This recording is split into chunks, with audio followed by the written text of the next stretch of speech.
Hola a todos, volvemos a encontrarnos para reflexionar en torno a las lecturas del próximo domingo, que es el domingo 24 del tiempo durante el año. La primera lectura es del libro del Sirácida o del Eclesiástico y dice así: también el rencor y la ira son abominables y ambas cosas son patrimonio del pecador. El hombre vengativo sufrirá la venganza del Señor, que llevará cuenta exacta de todos sus pecados. Perdona el agravio a tu prójimo y entonces, cuando ores, serán absueltos tus pecados.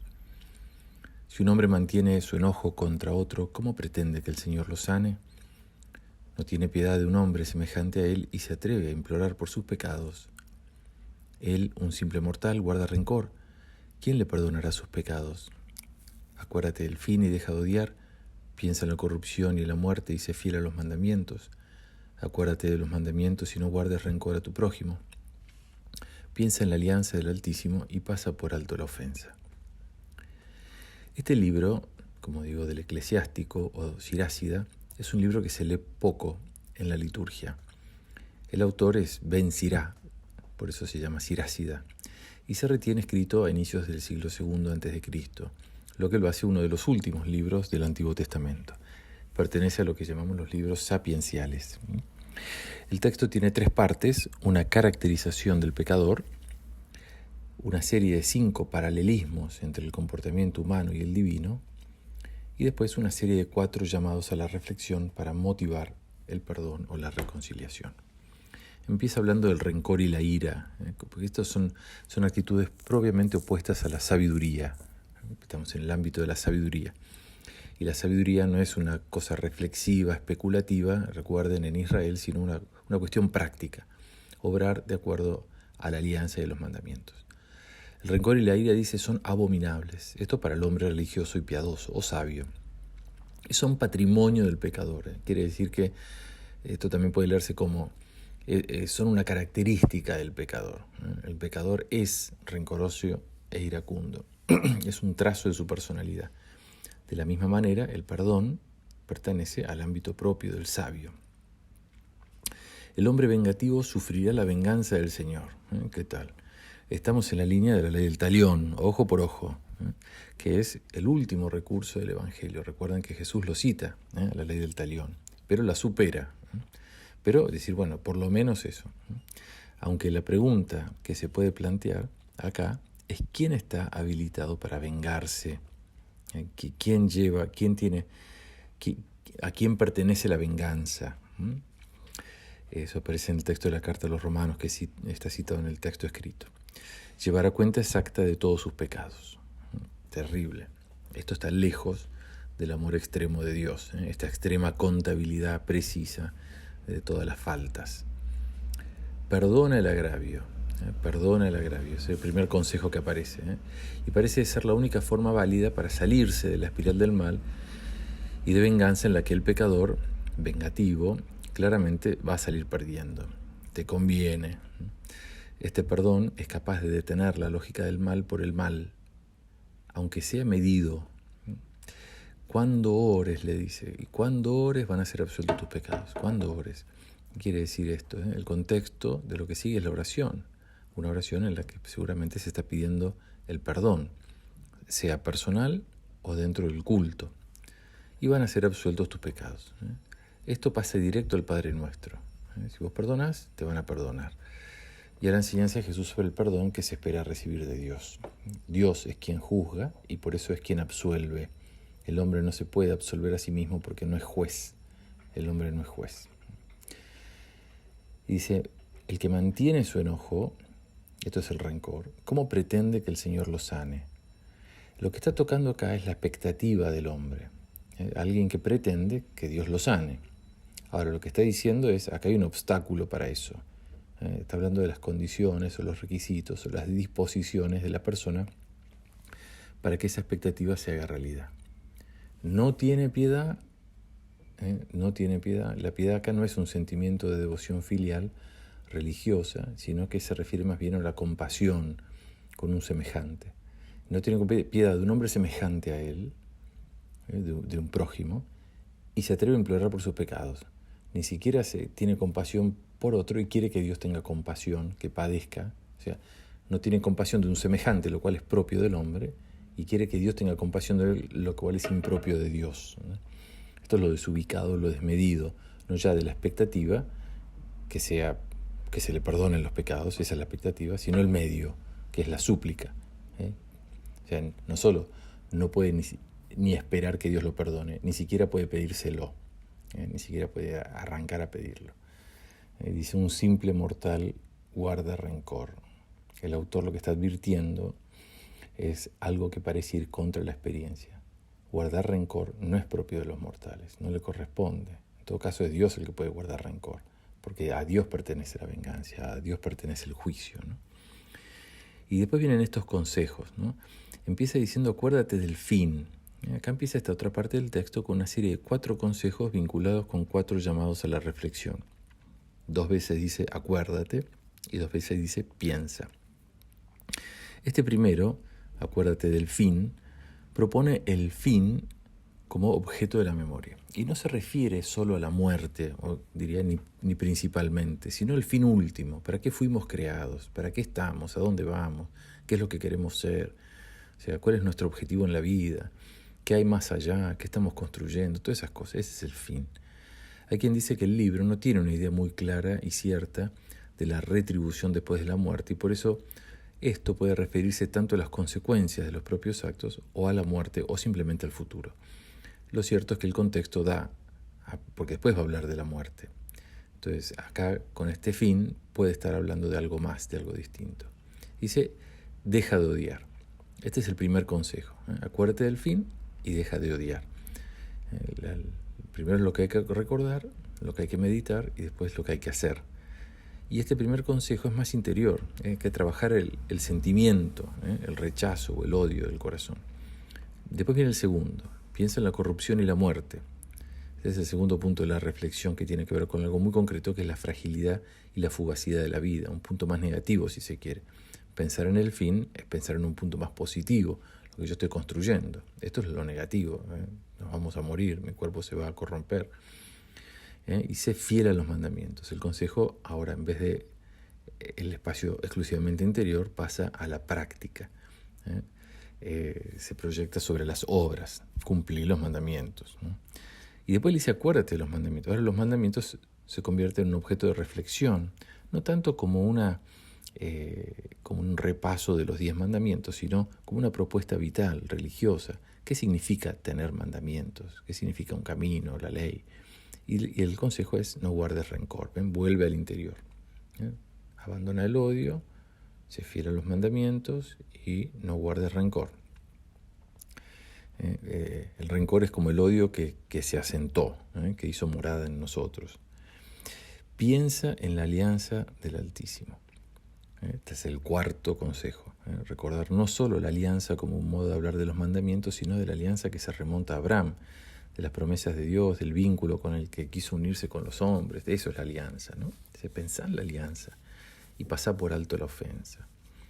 Pasá por alto la ofensa. Acá concretamente llama al perdón, como un no detenerse en la ofensa. Nosotros decimos dar vuelta a la página.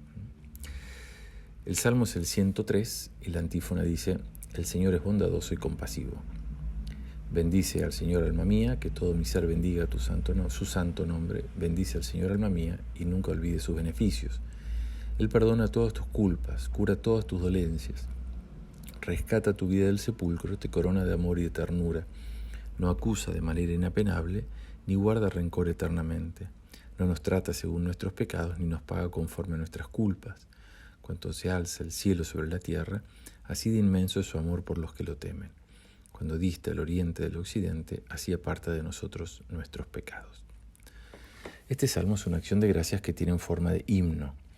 El salmo tiene un doble movimiento. Comienza con una experiencia personal para ensancharse a un recuerdo de la historia del pueblo, en lo que descubre que su experiencia personal se repite a nivel colectivo. Pero enseguida parece corregir esto y estrecha después el horizonte de la misericordia divina a los confines de quienes conocen, pertenecen y cumplen la alianza. La pregunta que esto provoca es por la motivación de la misericordia. ¿Qué hace que Dios sea misericordioso? ¿La debilidad humana o la fidelidad a la alianza? El Salmo se mueve entre polos todo el tiempo. polos distintos, no necesariamente opuestos, ¿no? El presente y el pasado, el individuo y la comunidad, los judíos y la humanidad, etc. Arranca diciendo esto: bendice al Señor. Dicen los estudiosos que cuando el verbo bendecir aparece asociado a un beneficio recibido de parte de Dios, significa, además de bendecir, significa agradecer. Alma mía, literalmente dice garganta. Puede referirse a aliento mío, a mi vida, ¿no? Se está hablando a sí mismo, está mirando a su interior. Es una exhortación a una actitud reflexiva interior que le va a invitar a salir de sí con una acción de gracias, ¿no? Bendice el Señor todo mi ser. Lo que va a decir después: bendice el Señor todo mi ser. Involucra a toda la persona. Y bendiga su santo nombre. A Él mismo, a Dios mismo, ¿no? Es decir, el nombre de Dios equivale a decir Dios. Vuelve lo mismo. Bendice al Señor alma mía. Repite lo primero. Pero ahora, para introducir el motivo de la acción de gracias: nunca olvides sus beneficios. Nunca olvides sus beneficios, ¿no? Acá aparece algo que hizo. Y dice: nunca olvides, en realidad, literalmente, su retribución. En realidad, el problema es que en numerosas ocasiones, retribución, la palabra retribución, es usada para referirse al castigo, o sea, la retribución de la culpa.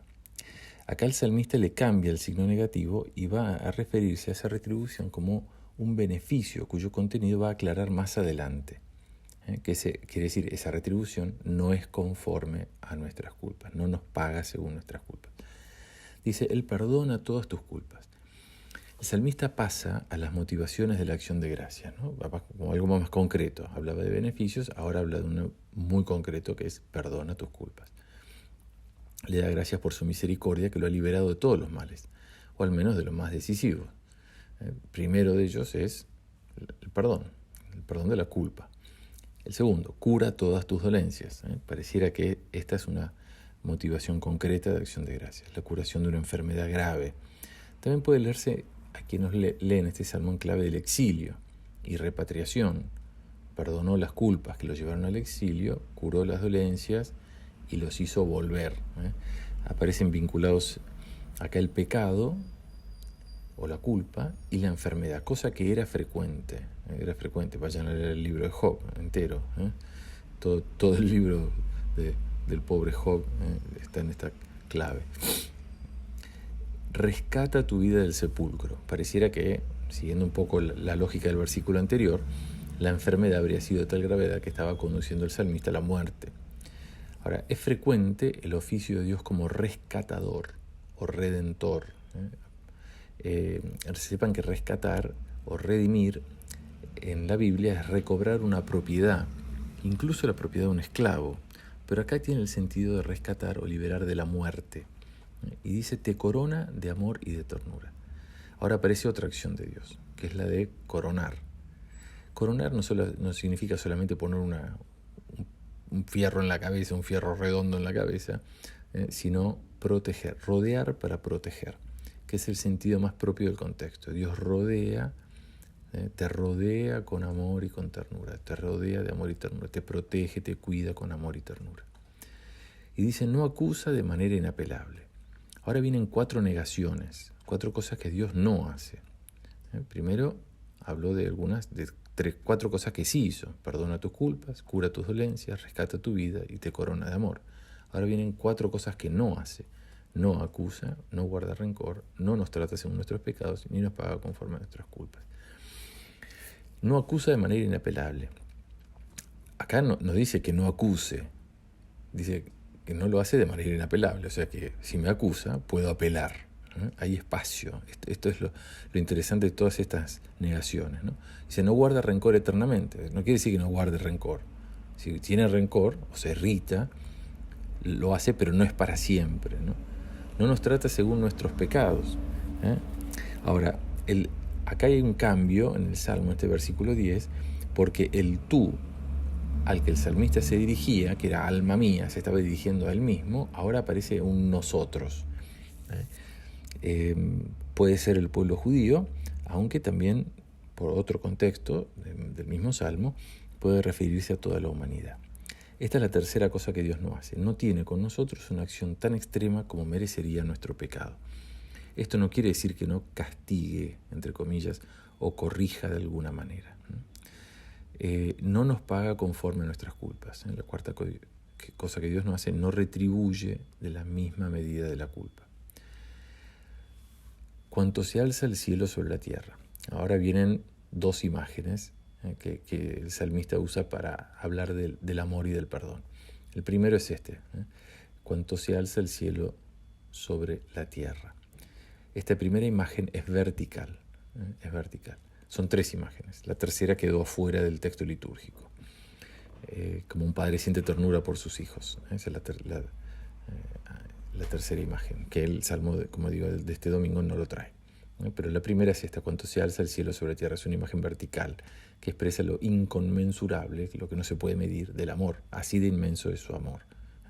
Esta es la dimensión del amor de Dios. Para los que lo temen. No solo es el pueblo elegido, sino que dentro del pueblo quienes son fieles a la alianza. Ahora, la pregunta que surge es si la misericordia alcanza al resto, a los que no están dentro de la alianza o a los que no cumplen los preceptos, si son dignos de su perdón. Después aparece la segunda imagen, que es cuanto dista el oriente del occidente. Es una imagen ahora horizontal. Acá hay un punto bien concreto, oriente de occidente, que es el del destierro, la experiencia del destierro. El destierro fue una experiencia de alejar a los culpables de la tierra prometida. Dios alejó a los culpables. Esto aparece en los profetas. Esto no es cualquier cosa. Así, de la misma manera, el perdón aleja el pecado hasta ponerlo como fuera de alcance. El texto dice, así aparta de nosotros nuestros pecados. Acá la imagen remite a una realidad más dinámica. Es decir, la imagen vertical es más quieta, porque uno dice, así inmenso es su amor, acá Dios hace algo. Aleja el pecado para que no nos lastime.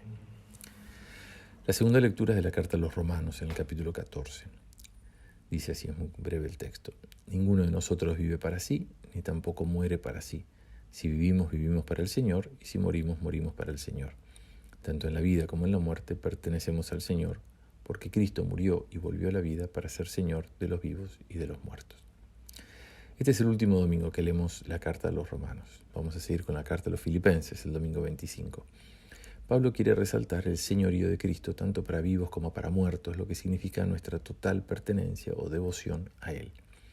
Pablo está argumentando sobre la actitud de los cristianos en presencia de los más débiles, en la fe o los menos instruidos, y los más adelantados, por así decirlo entre comillas, tendrían que tener en cuenta esta situación y guardarse de escandalizarlos, a los pequeños, y pone como fundamento que lo único que interesa no es que el adelantado en la fe sea libre, haga lo que quiera, lo que le parezca, lo que siente, sino que pertenecemos a Cristo. Esto es lo único que importa, ¿no?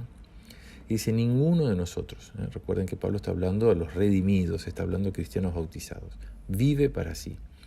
Pablo tiene como fundamento de esto lo que ya expuso en el capítulo 6, sobre Cristo que ha vuelto a la vida y que vive de cara hacia o para Dios. Lo mismo vale para los que han pasado de la muerte a la vida por el bautismo y la fe. Ninguno de nosotros muere para sí, ni vive para sí, ni muere para sí. Cristo ha liberado al creyente de toda esclavitud, y sobre todo de la esclavitud del autorreferencialismo, como se usa decir hoy. Nadie vive para sí, ni muere para sí. Vivimos para el Señor, dice. Esto es lo que significa confesar que Cristo es Señor, es mi Señor, es mi dueño. No me poseo, no soy dueño de mí mismo. No tengo como punto de referencia a mí mismo, lo tengo a Cristo. Él es mi punto de referencia.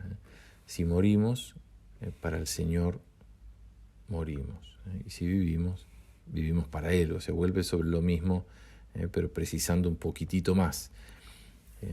Pone el extremo contrario. Vivimos para el Señor, morimos para el Señor. Está haciendo una inclusión. Tanto en la vida como en la muerte, está sintetizando los extremos, pertenecemos al Señor. Esto no se refiere solamente a una cuestión existencial, somos suyos porque nos hizo, sino que también supone una orientación de nuestro obrar. Él es el destinatario de todo lo que hacemos y tenemos. Si somos deudores de alguien, es de Él y no de nosotros, porque Él pagó la deuda que pesaba sobre nosotros. Y acá viene el argumento fundamental, que es Cristo murió y volvió a la vida.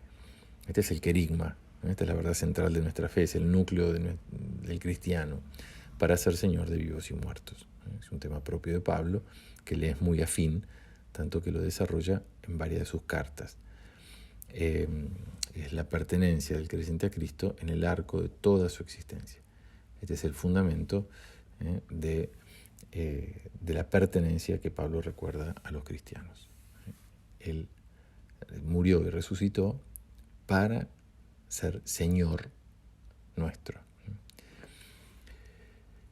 El Evangelio del capítulo 18 de Mateo. Entonces se adelantó Pedro y le dijo: Señor, ¿cuántas veces tendré que perdonar a mi hermano las ofensas que me haga? ¿Hasta 7 veces? Jesús le respondió: No te digo hasta 7 veces, sino hasta 70 veces 7. Por eso el reino de los cielos se parece a un rey que quiso arreglar las cuentas con sus servidores. Comenzada la tarea, le presentaron a uno que debía 10.000 talentos. Como no podía pagar, el rey mandó que fuera vendido junto con su mujer y sus hijos, y todo lo que tenía para saldar la deuda. El servidor se arrojó a sus pies, diciéndole: Señor, dame un plazo y te pagaré todo. El rey se compadeció, lo dejó ir y además le perdonó la deuda. Al salir, este servidor encontró a uno de sus compañeros que le debía 100 denarios, y tomándolo del cuello, hasta ahogarlo, le dijo: Págame lo que me debes. El otro se arrojó a sus pies y le suplicó: Dame un plazo y te pagaré la deuda. Pero él no quiso, sino que lo hizo poner en la cárcel hasta que pagara lo que debía. Los demás servidores, al ver lo que había sucedido, se apenaron mucho y fueron a contarlo a su señor. Este lo mandó llamar y le dijo: Miserable, me suplicaste y te perdoné la deuda. ¿No debías también tú tener compasión de tu compañero, como yo me compadecí de ti? E indignado, el rey lo entregó en manos de los verdugos hasta que pagara todo lo que debía. Lo mismo hará también mi Padre Celestial con ustedes, si no perdonan de corazón a sus hermanos. Seguimos en la sección del domingo pasado, en la que Mateo agrupa algunas enseñanzas de Jesús que tienen como fin orientar las relaciones al interno de la comunidad cristiana. Tanto la corrección, que fue la enseñanza precedente a la de hoy, como el perdón suponen que en el amor debido al prójimo pueden introducirse tanto el error como el pecado y enseñan a tratarlos bien. Recuerden el trigo y la cizaña.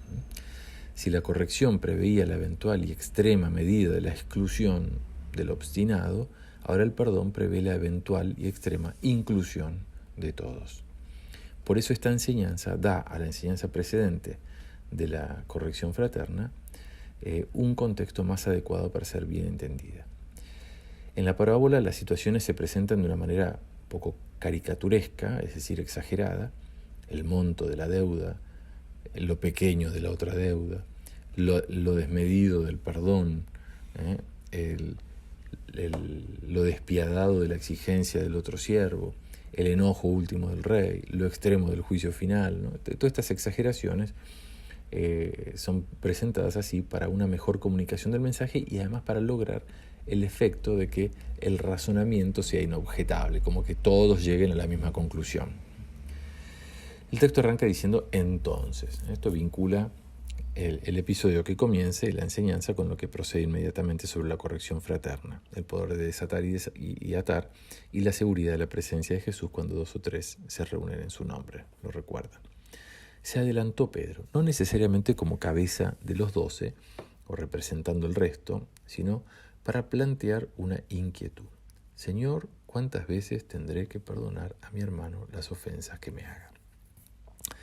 La pregunta se inscribe en el tipo de cuestiones que los alumnos de las escuelas rabínicas de Israel hacían a sus maestros, y Jesús era un maestro. Y Pedro le pregunta por un mandamiento y una medida.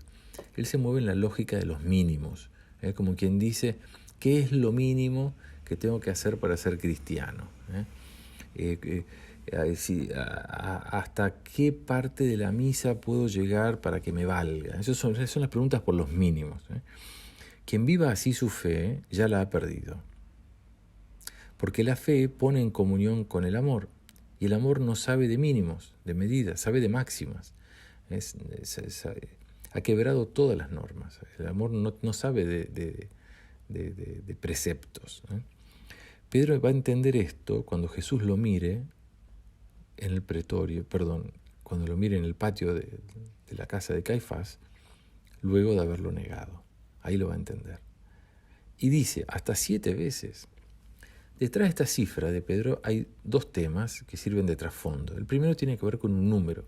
que es el 7, es el número de la perfección. Había algunos maestros que mandaban perdonar 4 veces. Entonces Pedro parece que sube la apuesta y pone un número perfecto. Pero por eso el otro trasfondo, es el de la tradición del blindaje que Dios pone sobre Caín luego de haber asesinado a su hermano Abel. Dios va a cobrar 7 veces al que mate a Caín. Quiere decir, lo va a matar 7 veces. O sea, es un disparate. Pero sí, lo que Dios está diciendo cuando diciendo, el que mate a Caín lo va a pagar 7 veces, eso dice el texto del Génesis, en el capítulo 4, lo que está diciendo es, va a pagar, seguro que va a pagar. O sea, pero usa el número 7 como el número de la venganza. Es un número adecuado para la venganza.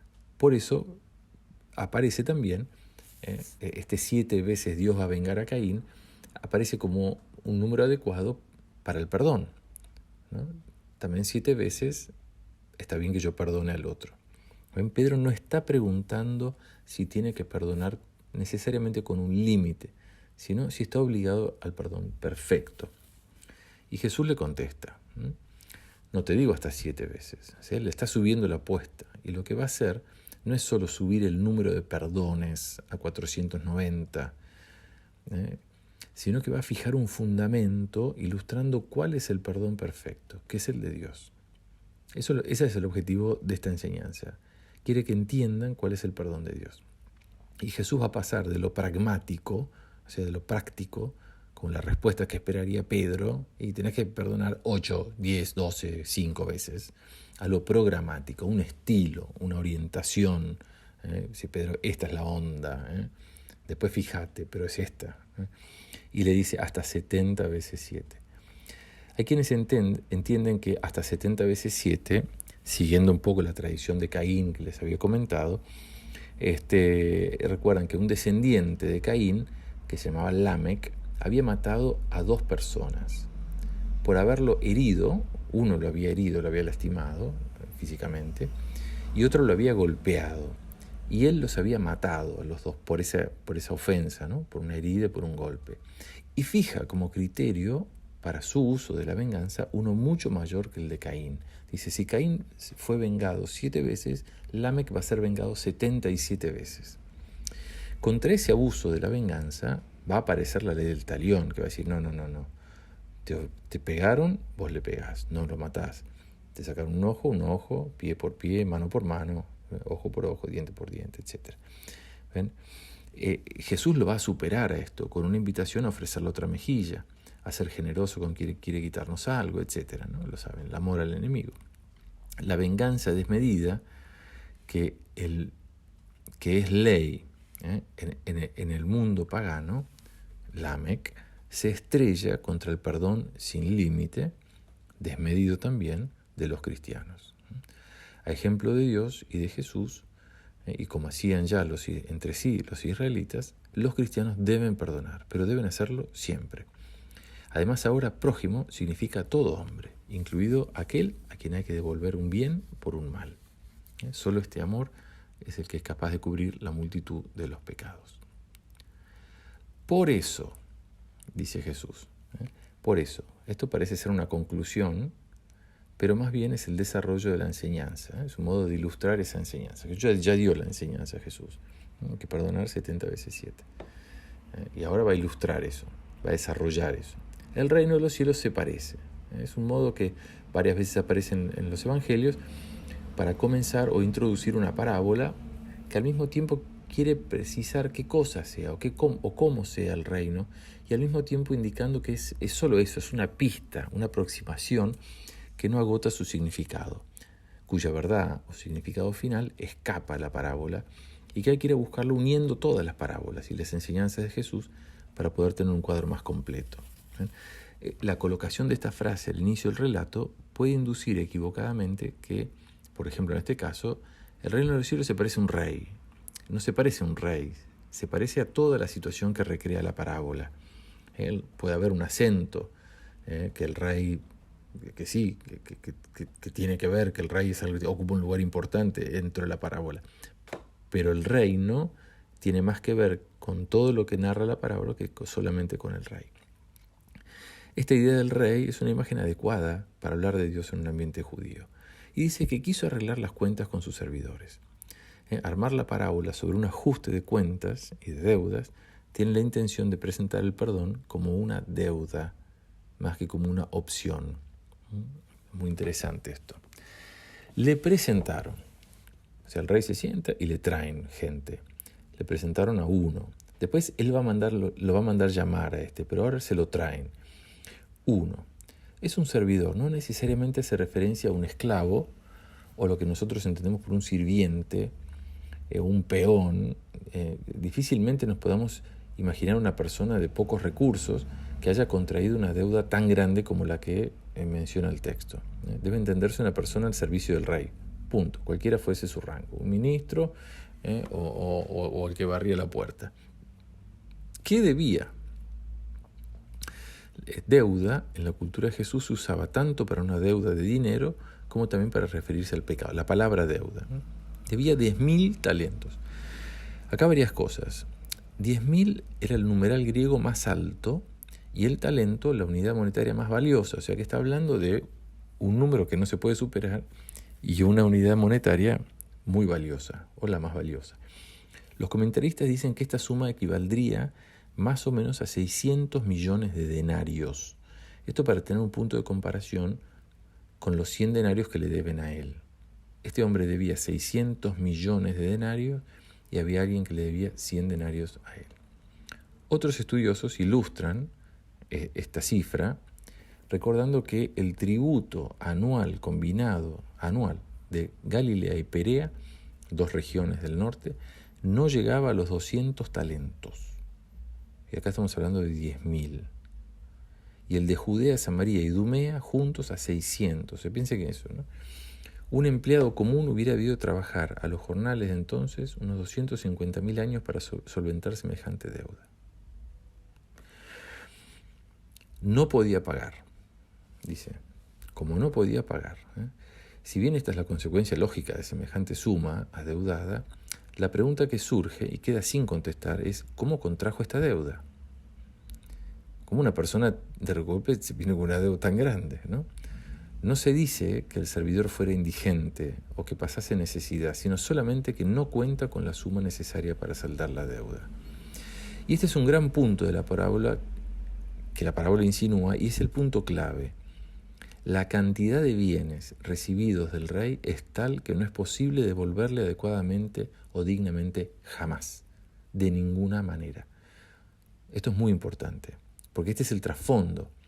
Esto es así, y esta es la premisa, y nos remonta a la prehistoria del relato. O sea, este rey le dio a este hombre muchos bienes, demasiados bienes.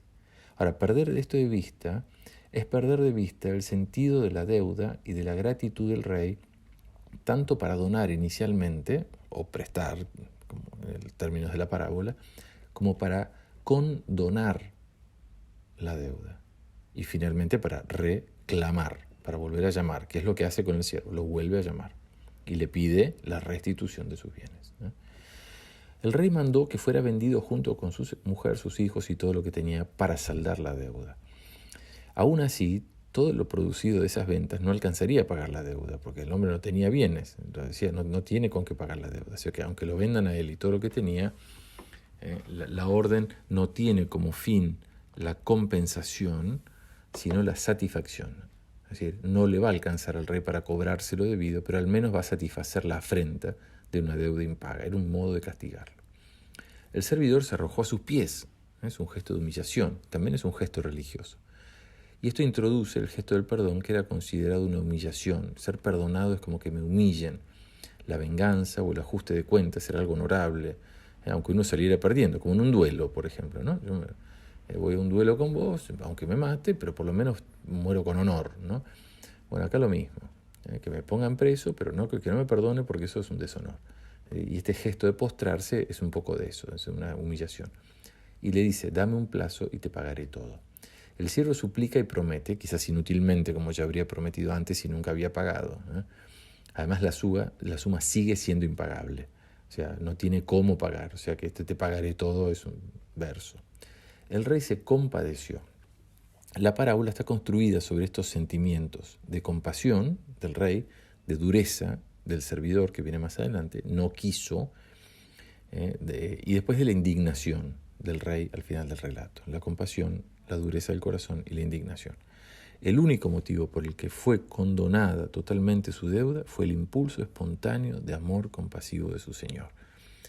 Le pintó, lo dejó ir, o sea, no lo metió preso. Se podría haberle dicho, bueno, te dejo ir y te doy el plazo y me pagas la deuda. Pero además le perdonó la deuda. Se hizo más de lo que le había pedido, ya que el servidor no le había pedido que le remitiera la deuda. Solo le había pedido un plazo. Es clara la magnanimidad que se suma a la misericordia del rey para con su servidor. Al salir, acá comienza la segunda escena de la parábola. Este hombre liberado de toda carga, inocente, restablecido, de pie, podríamos decir así, camina, el que antes se había postrado, ¿no? Y dice el texto, encontró a uno de sus compañeros, un semejante a él. Antes había una relación de desemejanza, de asimetría, y ahora hay una relación de semejanza. Los hombres todos somos consiervos, solidarios, todos de la misma condición. Solo hay una distinción de categoría con el rey. Fíjense, en la parábola aparecen dos categorías de personajes, todos los siervos y el rey, que representa a Dios. Y este le debía 100 denarios, una suma que es absurdo, es una parte de la deuda de lo que le había perdonado. Recuerden que un denario más o menos es la paga de un día de trabajo. Tomándolo del cuello hasta ahogarlo. Está aplicando por mano propia y sin mediar la intervención de un juez lo que el rey le había encargado con su autoridad a los verdugos. Págame lo que me debes. Lo que descoloca a este servidor no es el solo hecho de que él ha sido perdonado y que también tiene que perdonar, sino la desproporción en el monto de las deudas. Eso descoloca. El otro se arrojó a sus pies, ese mismo gesto que antes había tenido el siervo con el rey, y le pide lo mismo, dame un plazo y te pagaré la deuda. Y es una petición mucho más realista, porque es una suma pequeña y fácilmente cancelable. Él no quiso. Esta es la dureza del corazón, está revelando que no considera adecuada la ofensa, cree que no se la merece. Yo no me merezco que vos tengas una deuda conmigo, me la vas a pagar, ¿no? Este es el caso paradigmático de esto, sigue siendo el del rey David, insultado por un enemigo, que cuando le dicen, ¿querés que lo vaya a matar? David le dice, no, porque capaz que tiene razón. Déjalo que me insulte porque capaz que lo mandó Dios y tiene razón. Vayan a leer el segundo libro de Samuel, capítulo 16, es una maravilla. Y dice, lo hizo poner en la cárcel hasta que pagara lo que debía. La mezquindad contrasta con la generosidad del rey, que no había hecho eso con él. Los demás servidores, al ver, se apenaron y fueron a contarlo. Es como un alivio para el que está leyendo, porque uno ve semejante injusticia, alguien que le avise al rey, alguien que haga algo, porque esto así no va, esto no es así lo que tenía que hacer. Cualquier lector honesto haría eso. Entonces el rey lo mandó llamar, dice, acá empieza la tercera escena. Y lo que sigue es la exposición de la lógica de la parábola y el fondo de la enseñanza. Miserable, le dice el rey. Es un modo de dirigirse al servidor que no es un insulto, sino que es la revelación de su condición más propia. Eras miserable porque no pudiste pagar la deuda y ahora sos miserable porque no tenés compasión. Me suplicaste y te perdoné la deuda. Le recuerda lo que había sucedido entre ellos. Y le pregunta, ¿no debías también tú tener compasión de tu compañero como yo me compadecí de ti? Ven, la compasión que antes había sido el motivo del perdón, ahora se vuelve un motivo de condena, porque el siervo no supo actuar con la misma actitud con su prójimo. Indignado, mal pronóstico para el servidor, que el corazón del rey cambie de compasión a indignación. Acá aparece un tema delicado, que es el tema del enojo de Dios y del eventual castigo que esto conlleva. Es una manera de ilustrar la absoluta distancia que hay entre Dios y el pecado. No puede haber ningún contacto entre Dios y el pecado, como no puede haber contacto entre la luz y las tinieblas. Vayan a leer el libro de Esther sobre este tema. Ahora, lo que nos muestra qué significa cuando Jesús asume nuestro pecado, se hace hombre y asume nuestro pecado, uno se da cuenta de lo que significa esa obra de Dios. O sea, entre Dios, que es el 3 veces santo, Y el pecado no puede haber no se pueden tocar, como no se pueden tocar la luz y las tinieblas. O hay luz o hay tinieblas, ¿no? Ahí les dejo un párrafo sobre este tema del juicio y de la ira de Dios, ¿no? Ahora dice, el rey lo entregó en manos de los verdugos. Acá aparece el límite de la misericordia, que parecía infinita. ¿Cuál es? La actitud con el prójimo. Ese es el único límite que puede ponerse la misericordia. ¿Cómo soy yo con el prójimo? Hasta que pagara todo lo que debía. Cosa que ya vimos que era imposible. Por lo que esta condena es una condena definitiva. Este no va a salir de la cárcel.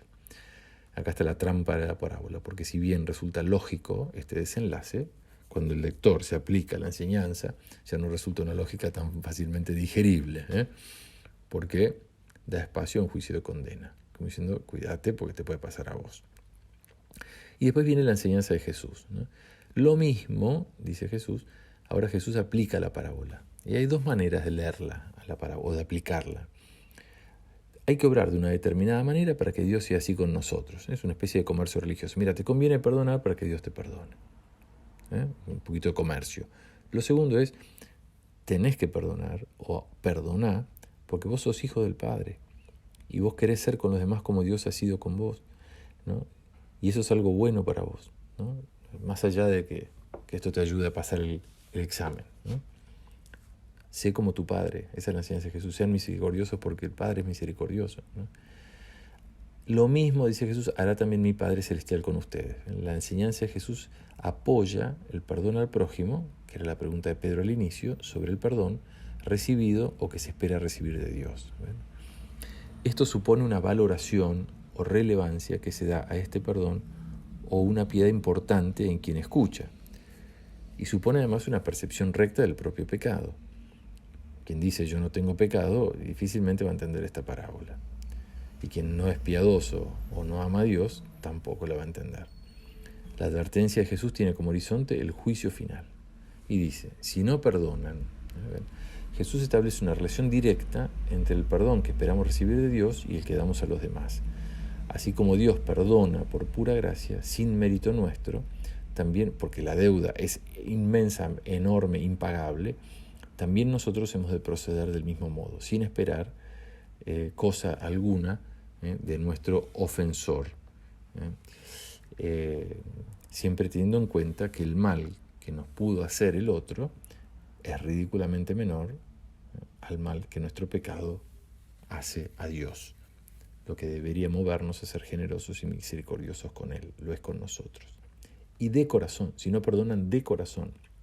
Recuerden que la andadura de la parábola era la actitud del corazón de los personajes, la compasión, la dureza del corazón, la indignación.